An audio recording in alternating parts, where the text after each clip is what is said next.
বাড়িতে ছিল কয়েকদিন আগের কাটা একটা এঁচোড়, ফ্রিজের মধ্যে এক কোণায় পড়েছিল। ওই যে কয়েকদিন আগে এঁচোড় চিংড়ি বানিয়েছিলাম না, তো কিছুটা এঁচোড় রেখে দিয়েছিলাম, পরে অন্য একদিন রান্না করব। তো বিভিন্ন সবজির ঠেলায় এঁচোড়টা রান্নাই করা হয়নি।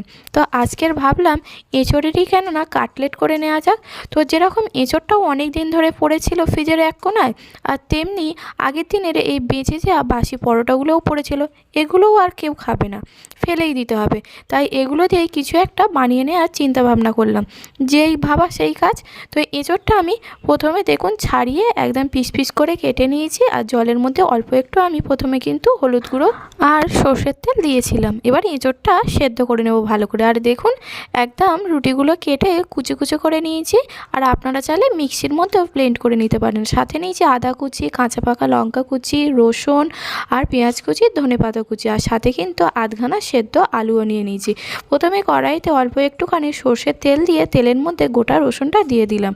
এবার গোটা রসুনটা একটু লাল লাল করে ভেজে নিতে হবে। কাঁচা রসুন দিলে হয়, আমার আবার কাঁচা রসুনের গন্ধটা একদম ভালো লাগে না, তাই কিন্তু আমি গোটা রসুনই দিলাম।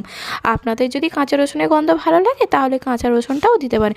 তো রসুনটা হাত দিয়ে ভালো করে মেখে নিয়েছি ভেজে নেওয়ার পর। আর এইদিকে দেখুন এঁচোড়গুলো ভালো করে সেদ্ধ করে নিয়েছি। এবার এঁচোড়গুলো এইভাবে ঠান্ডা করে নিয়ে হাতের সাহায্যে মেখে নিচ্ছি। একদম এইভাবেই মেখে নিতে হবে।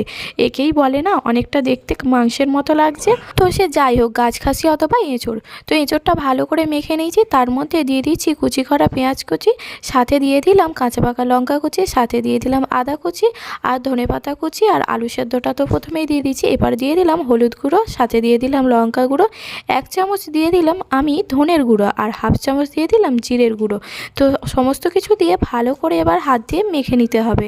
আর এই মাখাটা যেন সুন্দর হয়, এঁচোড়ের মধ্যে কোনো শক্ত ভাবটা যেন না থাকে, তাহলে পরে কাটলেটগুলো খেতে কিন্তু খুব খারাপ লাগবে। আর দেখুন একটু মাখাটা নরম হয়ে গেছে, তো সেই জন্য আমি দিয়ে দিলাম 2 চামচ কর্নফ্লাওয়ারটা দিয়ে মাখিয়ে নিলাম। তারপরে আমি পরিমাণ মতো নুনও দিয়ে দিলাম, দিয়ে এইভাবে বড়ার মতো শেপ দিয়ে নিয়েছি। আর এইগুলো খেতে কিন্তু দারুণ হয় এই কাটলেটটা। আর এদিকে আমি ডিমটাও ভেঙে নিয়েছি, আর ডিমের মধ্যে একটু খোলাটা পড়ে গিয়েছিল, তো যাই হোক খোলাটা আমি তুলে নিয়েছি। আর দেখুন সমস্ত কিছুই আমি একইভাবে বানিয়ে নিয়েছি। আর দেখুন একটা বড়ার মতো কাটলেটটা নিলাম, তারপরে আমি দিয়ে দিলাম ডিমের খোলায়, তারপরে আমি দিয়ে দিলাম ওই যে কুচি করা রাখা বাসি পরোটাগুলো ছিল, তো সেইগুলোর মধ্যে ভালো করে গায়ে লাগিয়ে নিলাম। আর এদিকে কড়াইতে সাদা তেল গরম করে নিয়েছিলাম, তেলের মধ্যে একটা একটা করে কাটলেট দিয়ে দিলাম, দিয়ে এবার উল্টে পাল্টে কি লাল লাল করে ভেজে নেওয়ার পালা। আর দেখুন কত সুন্দরভাবে লাল লাল করে ভাজাও হয়ে গেছে। তো এবার আমি তুলে নেব সমস্ত কাটলেটগুলো, একইভাবে ভালো করে ভেজে নেব। আর এদিকে কাটলেটগুলো খাওয়ার জন্য একদম রেডি। আর সাথে আমি কিন্তু টমেটো সস আর পেঁয়াজ কুচি নিয়ে নিয়েছি। তো রেসিপিটি যদি ভালো লাগে তাহলে লাইক শেয়ার কমেন্ট করবেন, আর চ্যানেলে নতুন হলে চ্যানেলটি সাবস্ক্রাইব করে পাশে থাকার অনুরোধ রইল। আবারও দেখা হবে নতুন কোনো ভিডিওয় পরের দিন।